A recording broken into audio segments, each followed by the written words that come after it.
Libro de Eclesiastés, capítulo 7 conmigo. Eclesiastés, capítulo 7, verso 1, y me dicen amén cuando estemos ahí.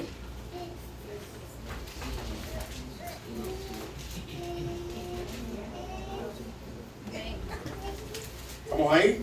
Amén. Gloria al nombre de Jesucristo.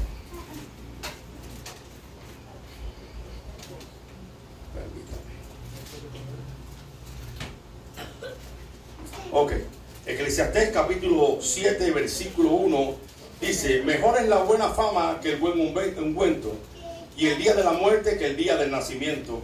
Mejor es ir a la casa del luto que a la casa del banquete, porque aquello es el fin de todos los hombres, y el que vive lo pondrá en su corazón. Mejor es el pesar que la risa, porque con la tristeza del rostro se enmendará el corazón. El corazón de los sabios está en la casa del luto, mas el corazón de los insensatos en la casa del placer. Te damos gracias, Dios mío, por tu palabra en esta hora, y venimos rogando que tu glorioso Espíritu Santo me vaya guiando, Señor, para dar este mensaje, esta palabra a tu pueblo. Glorifícate, te suplico, Dios mío, abriendo nuestros corazones y dándome sabiduría, Dios mío, para hablar al corazón de tu pueblo. Que sea palabra tuya, Señor, y la guianza de tu Espíritu Santo, y poniendo en todo tu pueblo, en cada uno de nosotros, ese espíritu, Dios mío, de atesorar tu palabra y ponerla por obra. En el nombre de Jesús los bendigo y desato sus vidas, sus mentes y sus corazones, rogando que sea tu Espíritu Santo, Rey y Señor en este lugar. Amén. Puede sentarse, hermano. Gloria a Dios. Gloria a Dios. Pero debido al proceso que hemos estado pasando, me parece que es el mejor momento para hablar de este tema. Le titulé: ¿es pecado la cremación? Y me pareció que es un buen punto y un buen momento debido al proceso que hemos estado pasando, porque hasta que no llegamos a este punto no entendemos qué dice la palabra con respecto a un tema en específico. Sé que hay muchos puntos de vista, sé que hay muchos criterios, como yo siempre digo, yo siento, yo creo, yo pienso, y yo creo que todo eso debe sujetarse a la luz de las Escrituras. Y yo le traje este tema porque sé que le va a ser de mucha ayuda. Quizás cuando me vean en Cuba no lo van a entender, pero es un proceso que es necesario. Y yo quiero que ustedes entiendan y aprendan un poquito hoy, así como yo también lo aprendí. Es lo mismo aconsejar que ser aconsejado y entender la palabra. Hace un tiempo alguien me preguntó si era pecado la cremación. No recuerdo en realidad la respuesta, pero me parece oportuno traer esta enseñanza hoy. Y hay preguntas como si, por ejemplo, una persona que se crema puede participar de la resurrección. Alguien que fue quemado en un evento como los cristianos en el tiempo de Nerón y en el tiempo de la Inquisición. Y de igual manera, si un cristiano pierde la salvación, si lo crema la familia. Pienso que como lo fue para mí, también para los que me escuchan tendrán una idea más clara de si se puede hacer o no la cremación. Por la experiencia que hemos tenido en estos días, he aprendido que solo la familia es la única que tiene la libertad de tomar estos tipos de decisiones. Por ejemplo, Jacob dio su voluntad final a sus hijos. Dio su voluntad final en las manos de sus hijos, y lo mismo lo hizo José. Y vamos al libro de Génesis para entenderlo claramente. Génesis capítulo 49. Creo que esto nos va a ayudar un poco a tener una idea de qué es lo que dice la Biblia al respecto. Porque cuando nos guiamos por la opinión de alguien y está en contra de la palabra, ahí sí va a haber un problema. Pero cuando nos vamos a la palabra de Dios, entonces vamos a entender claramente qué es lo que Dios quiere. Ahora, cuando la palabra de Dios no sea clara en un punto, entonces sí caben lo yo pienso, yo siento o yo creo. Génesis capítulo 49. Versículo 29 cita así: les mandó luego, hablando Jacob, y les dijo: yo voy a ser reunido con mi pueblo, y esta es la voluntad de Jacob. Sepultadme con mis padres en la cueva que está en el campo de Efrón el Eteo, en la cueva que está en el campo de Macpela, que está delante de Manré, en la tierra de Canaán, la cual compró Abraham con el mismo campo de Efrón el Eteo para heredad de sepultura. Allí sepultaron a Abraham y a Sara su esposa. Allí sepultaron a Isaac y a Rebeca su esposa. Ahí también sepulté yo a Lea. La compra del campo y de la cueva está en él. fue de los hijos de Het. Y cuando Jacob acabó de dar estas órdenes a sus hijos, encogió los pies en la cama, entregó el espíritu y fue reunido a su pueblo. Aquí estamos viendo que el difunto, o sea, todavía no estaba muerto, el hombre estaba dando los últimos deseos de su corazón de cómo quería que fuera su entierro. Pero en Génesis 50, versículo 24, vemos lo mismo con José. Y José dijo a sus hermanos: yo moriré, mas Dios ciertamente os visitará y os hará subir de esta tierra a la tierra que juró a Abraham, a Isaac y Jacob. Y José tomó juramento de los hijos de Israel diciendo: Dios ciertamente os visitará y haréis, este es el deseo de José, llevar de aquí mi hueso. Y murió José de edad de 110 años y lo embalsamaron y fue puesto en un ataúd en Egipto. Gloria sea el nombre de Jesús. Esto no es un mandato, pero es una enseñanza. Solo la familia tiene el derecho directo para tomar las decisiones que dice la persona antes de morir. Ahora, pero vamos a ver un poco más acerca de qué dice la Biblia acerca del tema. Porque no es solamente enseñarles a ustedes, sino que usted esté preparado para cualquiera que le mande razón de la esperanza que hay en vosotros, dice el libro de Pedro. Pero también para que enseñen a otros. Porque no solamente en los tiempos de Jesús hubieron fariseos que Jesús dijo, incluso los discípulos dijeron, que cargaban a la gente con cargas pesadas. No, hoy en día también hay gente que cargan a los demás con cargas pesadas que ellos ni con un dedo la mueven. Para ti y para el pueblo esto es pecado, pero para mí no. Yo puedo hacer lo que yo quiera porque yo soy el pastor, o yo soy el profeta, o yo soy el líder. No. ¿Qué dice la palabra? Recordemos que el Salmo dice que Él engrandeció su palabra por sobre todo su nombre. Y por encima de todo está la palabra del Señor. Le voy a hacer una advertencia, o sea, una aclaración. A modo de enseñanza. La Biblia toda es inspirada por Dios. Segunda de Timoteo 3:16 dice: toda escritura es inspirada por Dios y útil para enseñar, para redarguir, para instruir en justicia, a fin de que el hombre de Dios sea enteramente perfecto y preparado para toda obra. No dice toda palabra es inspirada por Dios, dice toda escritura es inspirada por Dios. Ahora, ¿qué quiso decir el Espíritu Santo que le inspiró? Que toda la Biblia no es la palabra de Dios.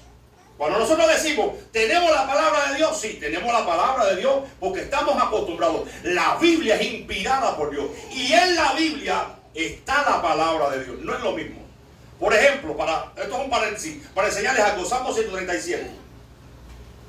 Para que tengan una idea de lo que les estoy diciendo, para que aprendan esto. Salmo 137. Dios había mandado a los cautivos a Babilonia por su pecado al pueblo de Israel, porque desobedecieron y allá se estaban lamentando. Y dice el versículo 7, ahí ponga buena atención: acuérdate, oh Señor, contra los hijos de Edom en el día de Jerusalén, los cuales decían: arrasarla hasta los cimientos. Hija de Babilonia, será destruida. Bienaventurado el que te diera el pago de lo que tú nos hiciste. Bienaventurado el que tomare y estrellare a tus hijos contra las peñas. Yo le pregunto, ¿aprueba Dios que agarren a los niños y los metan y los maten contra la peña? Por supuesto que no.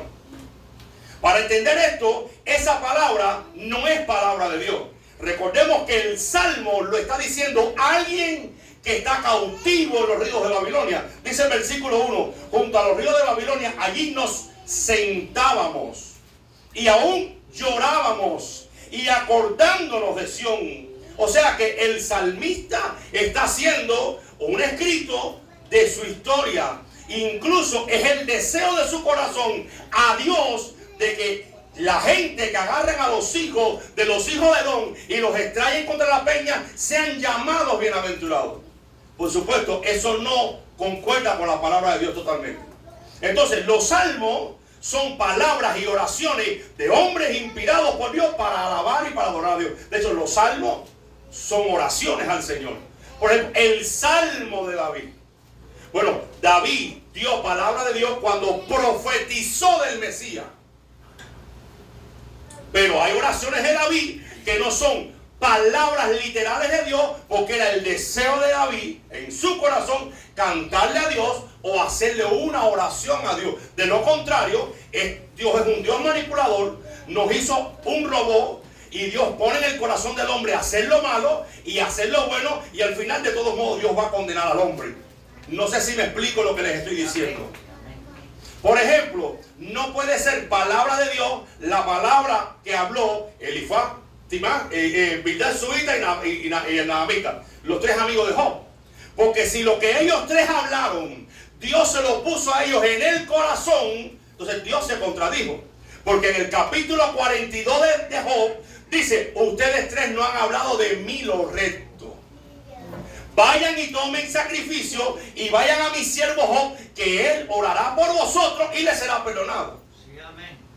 Cuando leemos las palabras de los tres amigos de Job, hermanos, nos parece impresionante las palabras de ellos. Y decimos: wow, cuánta sabiduría. Pues quiero decirle que nada de lo que hablaron a Dios le agradó. Por lo tanto, las palabras que ellos hablaron no fueron inspiradas por Dios. No sé si me explico. ¿Qué es lo que fue inspirado por Dios? Que el escritor del libro de Job escribiera todo el evento de lo que pasó en la vida de Job. Eso sí fue inspirado por Dios. Por eso la Biblia dice: toda escritura es inspirada por Dios. Las palabras de Salomón en el libro de Eclesiastés no fueron inspiradas por Dios. Eso no es palabra de Dios. Lo que es inspirado por Dios es que el que recopiló el canon bíblico incluyera el libro de Eclesiastés, porque el mismo libro de Eclesiastés contradice la perfecta voluntad de Dios. De hecho, el hombre escribió, Salomón escribió el libro de Eclesiastés en el final de sus días, donde ya su corazón estaba inclinado a los ídolos, sacrificaba niños a los ídolos, hacía ceremonias en los templos paganos, construyó edificaciones paganas y concluyó: la vida es vanidad, vanidad de vanidad. O sea, usted lee Eclesiastés y usted dice: bueno, pues a gozar la vida y punto. O sea, que te das cuenta que está en la decadencia, en el periodo de desánimo, en el periodo donde ya él había perdido incluso la moralidad como tal. Que fue inspirado por Dios en el libro, que se recogiera el libro. Pero ese libro no es que sea palabra de Dios. No, ese libro fue inspirado por Dios para que se recogiera en la Biblia. Tenemos que tener mucho cuidado, porque a veces decimos que Dios dijo algo que no dijo. Ahora, ¿qué sí es palabra de Dios? Lea Isaías, lea lo que Cristo dijo y lea lo que dijeron los profetas. He aquí, así dice el Señor. Eso es 100% palabra de Dios. Eso es 100% inspirado por Dios. Cuando Dios habla en primera persona, Dios está hablando. Por ejemplo, ¿qué dijo Jesús a causa del matrimonio? Bueno, ven acá, Jesús, le dijeron los fariseos: ¿es lícito dar carta de divorcio a la mujer? ¿Qué dijo Jesús? Dice: eso lo hizo Moisés, ¿por qué? Por causa de la dureza de vuestro corazón. Porque al principio, entonces Dios no inspiró a Moisés a que le dijera a la gente: dale carta de divorcio a la mujer. O Jesucristo está mintiendo, o nosotros estamos equivocados. Cuando Dios dio su mandamiento y cuando Dios da ley, queda bien claro cuando Dios habló. Mucho cuidado con eso. Porque las palabras de Acab, el rey malvado, y las palabras de Manasés, que quedaron escritas de cómo Manasés se inclinó a los ídolos, a la reina del cielo, a todos los astros, y sacrificó a sus hijos, no son las palabras de Dios. Porque Dios no puso en el corazón de Manasés sacrificar a sus hijos. Pero sí Dios inspiró al escritor de Segunda de Crónicas a que recogiera todos los eventos que pasaron. No podemos confundir una cosa con la otra. No sé si me entienden. Eso es un paréntesis para que usted entienda lo que le quiero decir yo. Gloria sea el nombre de Jesús. Gloria a Dios. Gloria a Dios. Hay quienes plantean que como Acán en Josué capítulo 7 versículo 24, no lo vamos a leer, y 26, la gente que son quemadas en la Biblia es porque eran malvados y eran enemigos del pueblo. Eso es falso. Dios lo mandó a quemarlo y habló Dios a él y a todos los que tenía. Eso lo mandó el Señor. Ahora, ¿qué dice la Biblia para los que dicen que solo a los enemigos y a los delincuentes se quemaban? Mira, si hay una verdad es que a la bruja también se le quemaba. Pero lo que Dios mandó acerca de una persona que delinquía, una persona que era un delincuente o algo así, está en el libro de Deuteronomio capítulo 21. Vamos a ir conmigo. Vamos a buscar sustento bíblico. Y no manipulación bíblica, que es otra cosa muy diferente. Sustento bíblico. Deuteronomio capítulo 21, verso 22 dice: si alguno hubiera cometido algún pecado digno de muerte, y lo hicieres morir y lo colgareis de un madero, su cuerpo no ha de permanecer toda la noche en el madero, sino que sin falta lo enterrarás el mismo día, porque maldito por Dios es el colgado, y no contaminarás tu tierra que Jehová el Señor te da por heredad. O sea que eso de que solo a los delincuentes y a las brujas se le daba candela, no es cierto. Dios mandaba incluso al delincuente o al pecador en aquel tiempo que se le diera una sepultura digna. Eso es lo que pasaba. Gloria a Dios, gloria a Dios, gloria a Dios. Ahora bien, ¿sabe que hay un ejemplo de cremación en la Biblia o no lo sabe? No lo sabe, ok. Vaya conmigo a 1 Samuel, por favor. Vamos a ver un ejemplo de cremación en la Biblia. 1 Samuel, capítulo 31.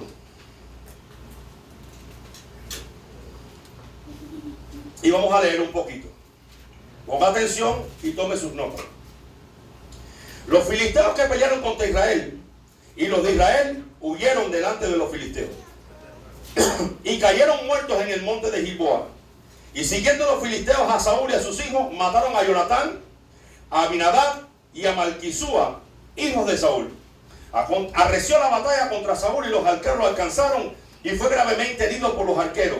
Entonces dijo Saúl a su escudero: saca tu espada y traspásame con ella, no sea que vengan estos incircuncisos y me traspasen y me escarnezcan. Mas su escudero no quería, porque tenía gran temor. Entonces Saúl tomó la espada y se echó sobre ella. Y viendo su escudero que Saúl estaba muerto, él también se echó sobre su espada y murió con él. Así murió Saúl en aquel día juntamente con sus 3 hijos, su escudero y todos sus varones. Y los de Israel que estaban al otro lado del valle y al otro lado del Jordán, viendo que Israel había huido y que Saúl y sus hijos habían muerto, dejaron las ciudades y huyeron. Y los filisteos vinieron y habitaron en ellas. Y aconteció al día siguiente que viniendo los filisteos a despojar a los muertos, hallaron a Saúl y a sus 3 hijos tendidos en el monte Gilboa, y le cortaron la cabeza y le despojaron de sus almas, y enviaron mensajeros por toda la tierra de los filisteos para que los publicaran en el templo de sus ídolos y en el pueblo, y pusieron sus armas en el templo de Astarot y colgaron su cuerpo en el muro de Bet-Seán. Mas oyendo los de Jabes de Galaad esto que los filisteos hicieron a Saúl, todos los hombres valientes se levantaron y anduvieron toda aquella noche y quitaron el cuerpo de Saúl y el cuerpo de sus hijos del muro de Bet-Seán, y viniendo a Jabes los quemaron ahí. Y tomando sus huesos los sepultaron debajo de un árbol en Jabes y ayunaron 7 días. Bendito sea Dios. En Jabes de Galaad habitaban, entre otras tribus, la tribu de Rubén y de Gad y la media tribu de Manasés. Fueron ellos los que, uno, se levantaron y anduvieron toda la noche para quitar los cuerpos de Saúl y de sus hijos, y los quemaron y sepultaron sus huesos. Pero estuvo mal que los hayan quemado. Vamos a ver la opinión del hombre del cual Dios dijo: David tiene un corazón conforme al corazón de Dios. Porque si David supiera que haber hecho eso era abominación a Dios, Dios los hubiera matado a todos. Hubiera enviado su ejército y los hubiera arrasado. Pero para entender esto un poquito, vaya conmigo a 2 de Samuel, ahí mismo, capítulo 2. Vamos a ver la opinión de David. Después de esto, dice el versículo 1, que David consultó al Señor diciendo: ¿subiré a alguna de las aldeas de Judá? Y el Señor le respondió: sube. Y David volvió a decir: ¿a dónde subiré? Y él dijo: a Hebrón. Y David subió allá, y con él sus 2 esposas, Ahinoam Jezreelita y Abigail, la esposa de Nabal, el de Carmelo. Y llevó también David consigo los hombres que con él habían estado, cada uno con su familia, los cuales moraron en las ciudades de Hebrón. Y vinieron los varones de Judá y ungieron allí a David por rey sobre la casa de Judá, y dieron aviso a David diciendo: los de Jabes de Galaad son los que sepultaron a Saúl. Ahora vamos a ver la reacción de David. Y envió David mensajeros a los de Jabes de Galaad diciéndole: benditos seáis vosotros del Señor, que habéis hecho esta misericordia con vuestro señor Saúl en darle sepultura, en haberle dado sepultura. Ahora pues el Señor haga con vosotros misericordia y verdad, y yo también haré esto, que os haré bien por esto que habéis hecho. En otras palabras, David ni condenó, ni mandó a matar, ni mandó a saquear, como lo hizo en otras ocasiones cuando se vio, por ejemplo, amenazado lo que es la santidad y el temor de Dios. Por lo tanto, David los bendijo, no los condenó. David reaccionó que hicieran misericordia y verdad. O sea, reaccionó cuando él vio que ellos hicieron misericordia y verdad con Saúl y sus hijos. Y David también prometió hacerles bien a ellos y deseó que el Señor los bendijera a ellos. Sin embargo, ellos habían agarrado a Saúl y a sus hijos y los habían quemado y los huesos los sepultaron. Pero vamos a seguir. Vamos a ver ahora la reacción de David, un poco contraria en el mismo contexto. Y vaya al capítulo 1 conmigo. Aconteció después de la muerte de Saúl, que vuelto David de derrotar a los amalecitas, estuvo 2 días en Siclag. Al tercer día aconteció que vino uno del campamento de Saúl, rota su vestidura y tierra sobre su cabeza, y llegando a David se postró en tierra e hizo reverencia. Y le preguntó David: ¿de dónde vienes? Y él respondió: me he escapado del campamento de Israel. Y David le dijo: ¿qué ha acontecido? Te ruego que me lo digas. Y él respondió: el pueblo huyó de la batalla, y también muchos del pueblo cayeron y son muertos. También Saúl y Jonatán su hijo murieron. Y dijo David a aquel joven que le daba las nuevas: ¿cómo sabes que ha muerto Saúl y Jonatán su hijo? Y el joven que le daba las nuevas respondió: casualmente vine al monte de Gilboa y hallé a Saúl que estaba recostado sobre su lanza, y venían tras él carro y gente de a caballo. Y cuando él miró hacia atrás, Saúl me vio y me llamó, y yo dije: heme aquí. Y él dijo: ¿quién eres tú? Y yo le respondí: soy amalecita. Y él me volvió a decir: te ruego que te pongas sobre mí y me mates, porque se ha apoderado de mí la angustia y mi vida aún está toda en mí. Y yo me puse sobre él y lo maté, porque sabía que no podía vivir después de su caída. Y tomé la corona que tenía en su cabeza y el brazalete que traía en su mano, y los he traído acá, mi señor. Entonces David, trabando de su vestidura, los rasgó, y lo mismo hicieron los hombres que estaban con él, y lloraron y lamentaron y ayunaron hasta la tarde por Saúl y por Jonatán su hijo, por el pueblo del Señor y por la casa de Israel, porque habían caído a espada. Y David dijo a aquel joven que le había traído las nuevas: ¿de dónde eres tú? Y él respondió: yo soy hijo de un extranjero amalecita. Y le dijo David: ¿cómo no tuviste temor de extender tu mano para matar al ungido del Señor? David entonces llamó a uno de los jóvenes y le dijo: acércate y mátalo. Y él lo hirió y murió. Y David le dijo: tu sangre sea sobre tu cabeza, pues que tu boca testiguó contra ti diciendo: yo maté al ungido del Señor. Si miramos esto humanamente, esa amalecita le hizo un favor a Saúl. No sé si usted cree que estoy equivocado, perdóneme, pero humanamente Saúl estaba ya para morir, estaba sobre una lanza, estaba agonizando, y si los filisteos llegaban, no lo iban a matar. Iban a torturarlo, iban a acabar con él. Este hombre dijo: bueno, pues si ya está así, ya que no queda de otra. Ahí se apoyó sobre él y lo acabó de matar. Sin embargo, la reacción de David fue: tú lo mataste, tú vas a morir también. Por lo que esto me deja ver en claro 2 cosas. David es justo, pero solamente Dios sabe por qué hizo esto que tomó como reacción.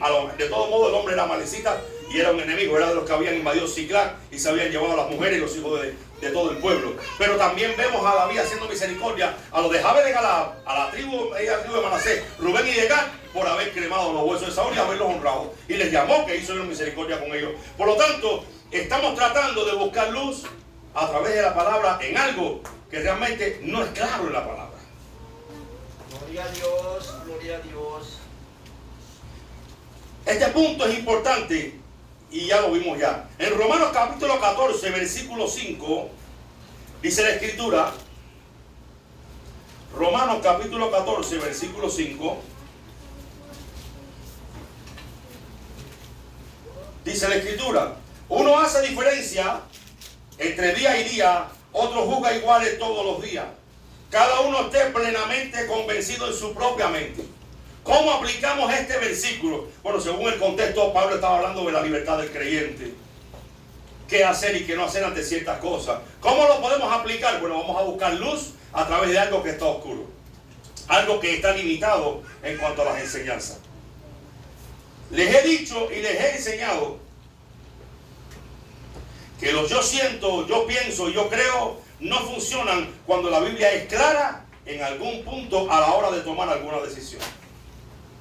Ahora bien, veamos otro ejemplo de algo que no condena ni aprueba la Biblia en cuanto a una persona que fallece. Y vaya conmigo al libro de Génesis, capítulo 50.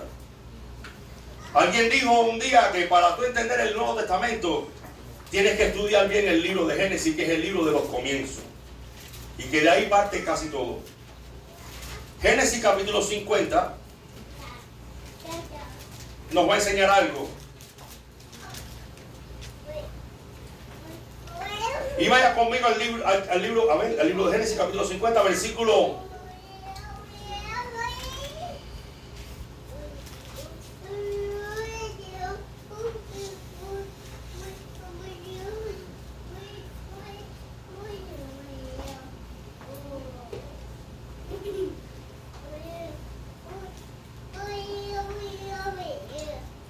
49, vamos al 49, al 49.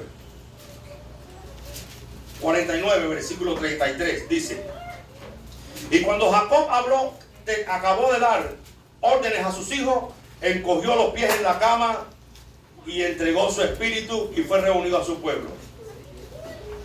Y el versículo 1 de capítulo 50 dice: entonces se echó José sobre el rostro de su padre y lloró y lo besó. Me acuerdo de mi esposa cómo besaba a mi suegra.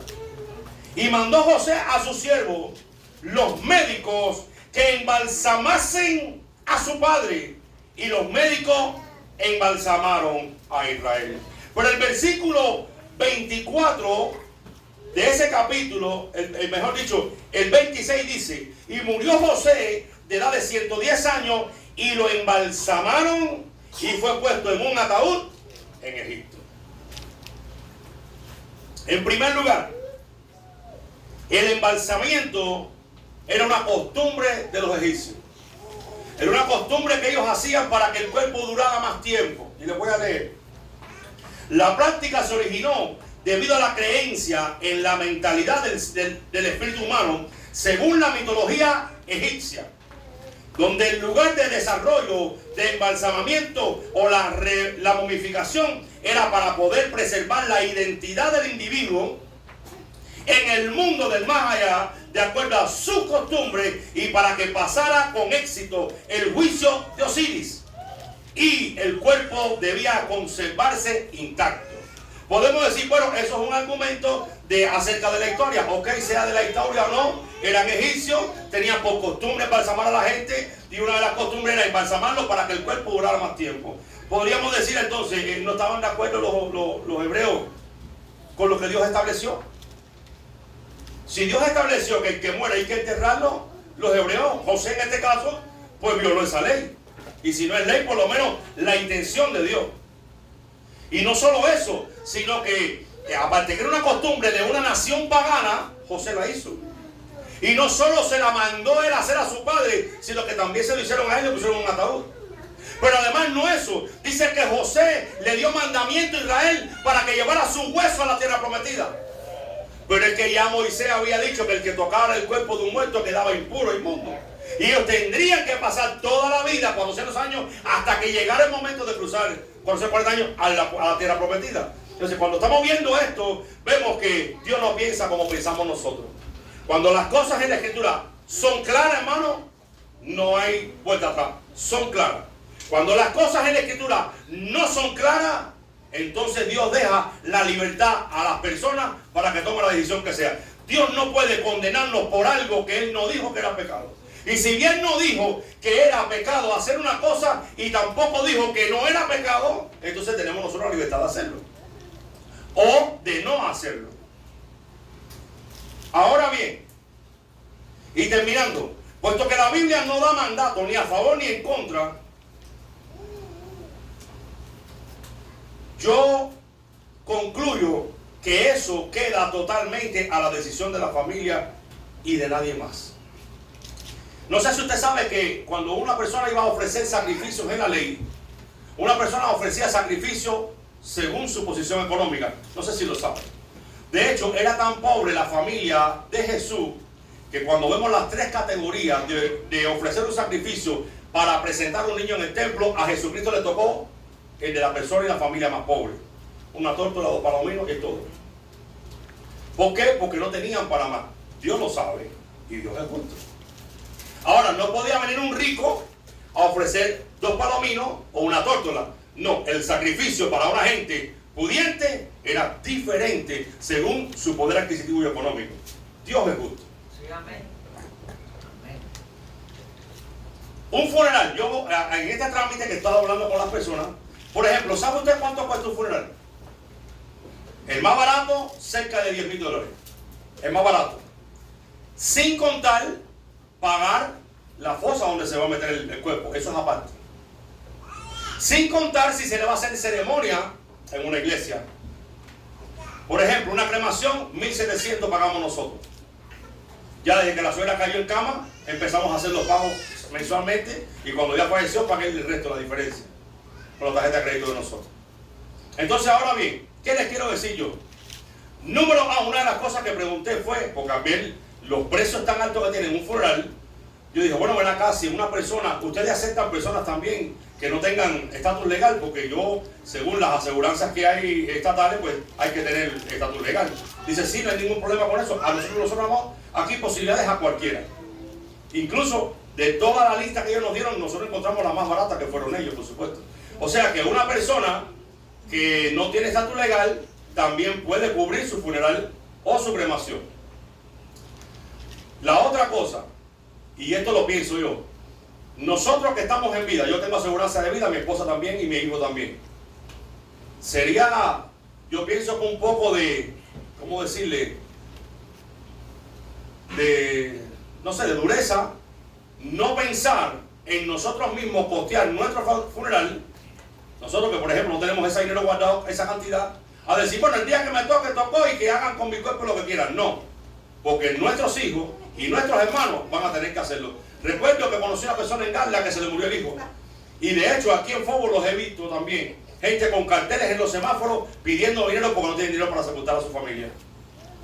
Así que creo que todos los que estamos aquí, tengamos o no estatus legal, usted y yo somos responsables ahora que estamos en vida de sacar una aseguranza de vida para que cuando fallezcamos, sea joven o sea malo, no solamente las personas mayores, incluso los jóvenes, no le dejemos la carga a nuestros padres o a nuestros hijos, porque nadie va a querer que boten el cuerpo en una morgue o sabe Dios lo que pase con ellos. Si usted no tiene aseguranza de vida, le voy a aconsejar algo, sáquela. Y si me dice que es muy cara, no, eso no es verdad. Aquí se puede hacer dinero para pagarla también, como pagamos la aseguranza del carro y como pagamos la aseguranza de la salud. Saque su aseguranza de vida, para que no sea una carga el día que uno fallezca a la familia y también a la iglesia. Sea prudente y sea sabio, que eso es de Dios. No viva la vida como cualquiera. Cuando Dios me muera, no, porque su familia no lo va a dejar en el aire. Por ejemplo, sigo diciendo, quiere decir que si no tengo un poder adquisitivo para pagar 10,000, 20,000 o 30,000 dólares por un funeral, pero se da la opción de cremar a la persona y es lo más barato y hacer un plan de pago, hermano, no se sienta condenado. Eso le toca a usted y a Dios y a nadie más juzgar lo que usted vaya a hacer. Como dice la Biblia, cada uno esté plenamente convencido en su corazón. Si usted entiende que para no dejar una carga, usted se va con el mínimo de la cremación, ese es su problema con su familia y con el Señor. A mí no me toca juzgarlo, a menos que la Biblia diga, maldito todo el que sea quemado en vez de ser sepultado. No, hermano, vamos a poner las pilas, hay que sepultarse y no cremarse. Pero la Biblia no da ningún mandamiento acerca de eso. Y como decía el apóstol, ninguno piense más allá de lo que está escrito. Porque para juzgar y decir las cosas, somos buenos, pero no para escudriñar la palabra y buscar una solución, hermano, que le dé paz al pueblo. No estamos para poner un yugo que la Biblia no quiere que nos ponga.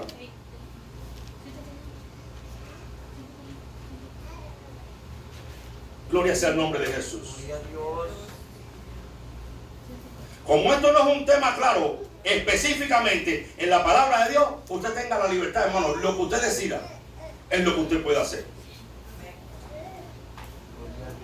Por ejemplo, los cultos de hoy en los funerales, ¿son bíblicos? Le pregunto, son bíblicos. Que esté el fallecido, que se haga un culto, esa celebración religiosa, ¿eso es bíblico? Porque debíamos pensar un poquito. Primero que todo, no es bíblico de la manera que se hace.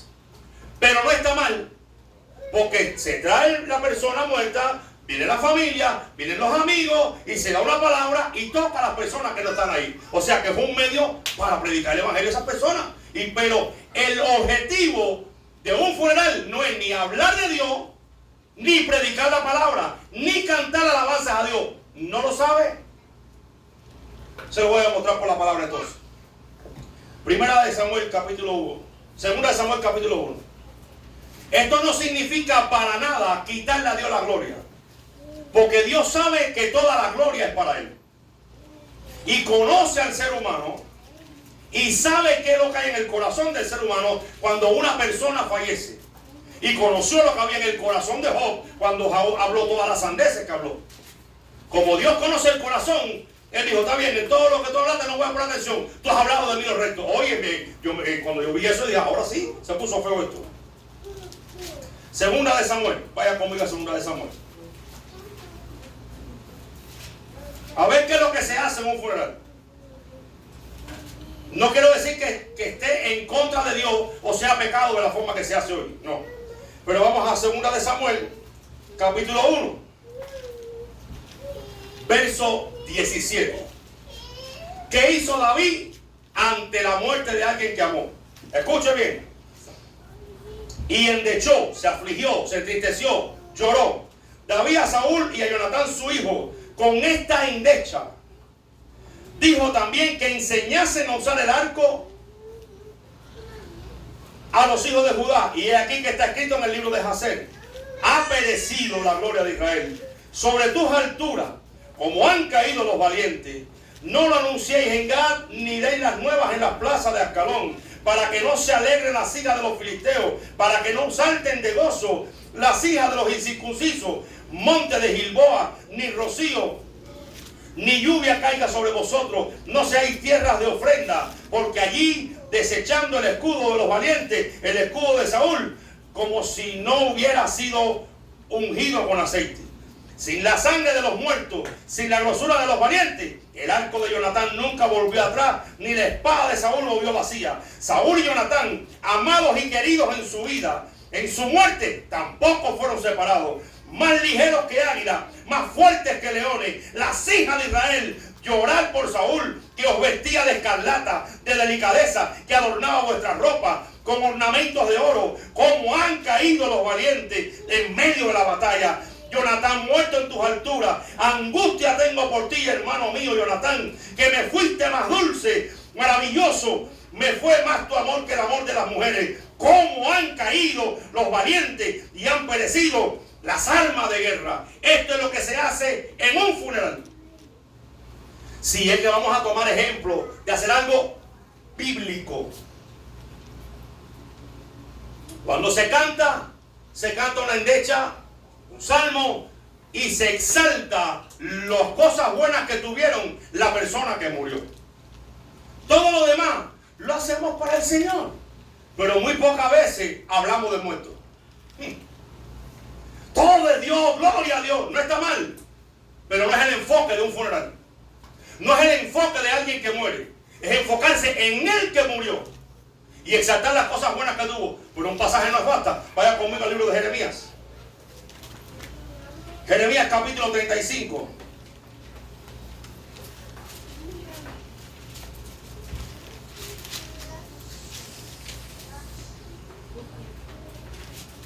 Ay, Señor Dios mío.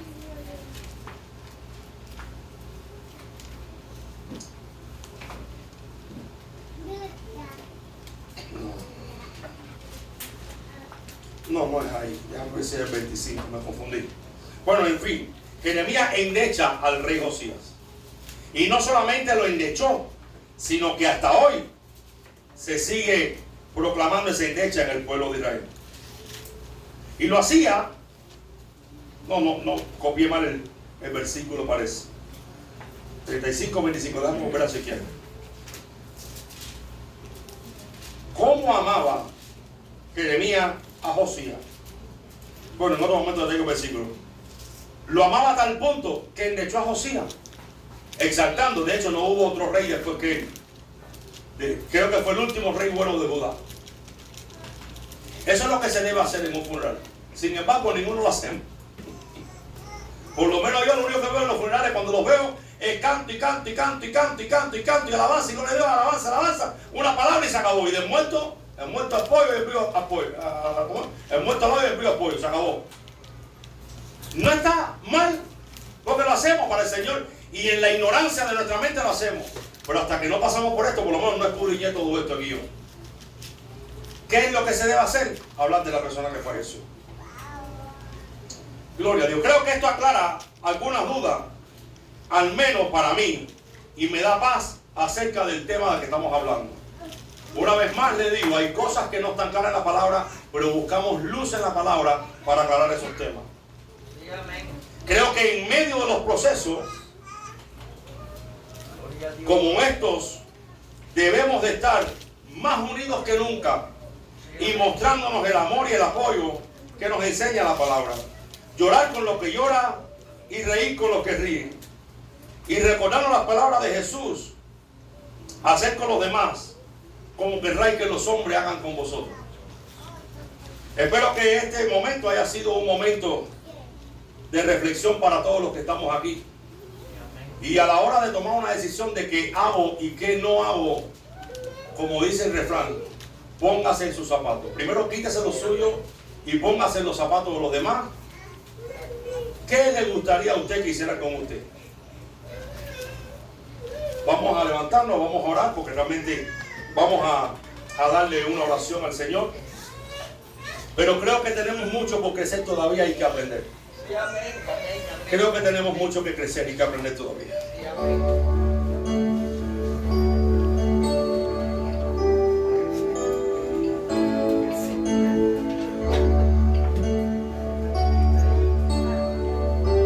Gloria a Dios, gloria a Dios.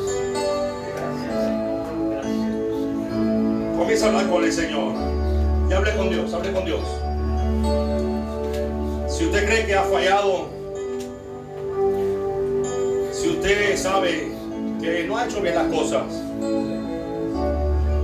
creo que la tristeza no es condenación. La tristeza a veces es darse cuenta que hemos fallado y que necesitamos cambiar cosas. Así me pasa muchas veces con Dios. Pero no me deja de invadir la tristeza cuando yo veo que, habiendo hecho Dios tanta misericordia conmigo, yo a veces no soy recíproco con el Señor.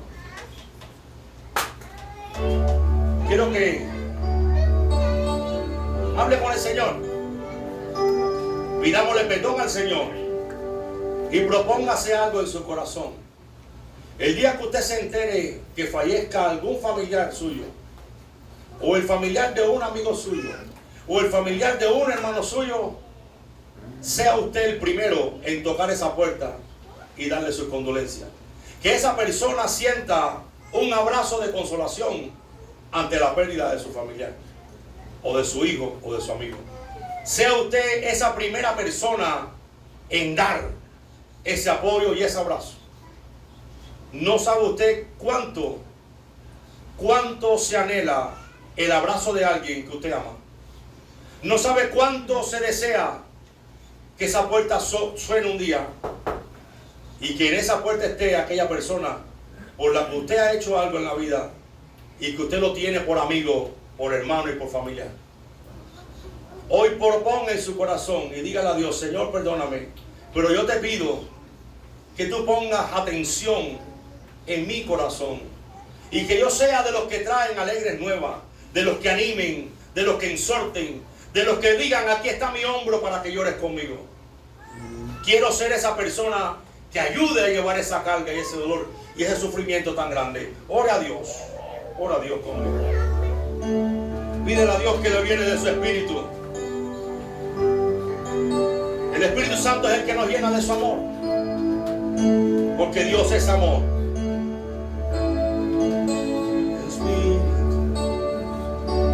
Espíritu Santo, quiero que descienda como aquella vez que unidos todos esperaban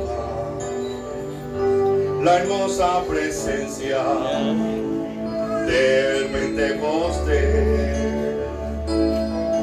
Espíritu, oh Espíritu Santo, mi alma te anhela como la primera vez. Yo quiero sentir tu presencia hoy, quedarme con ella como pidió Moisés. Espíritu, oh Espíritu Santo, te pido que llenes hoy mi vida otra vez. Yo quiero sentir esos ríos hoy correr por mi cuerpo otra vez. Oh Señor, Espíritu, oh Espíritu Santo, mi alma te anhela como la primera vez. Yo quiero hoy sentir tu presencia, hoy quedarme con ella como pidió Moisés. Toda la gloria es para ti, Señor. Bendecimos a tu pueblo, Dios. Yo te pido que tú derrames de tu espíritu sobre tu pueblo. Que tú derrames de tu amor sobre tu pueblo.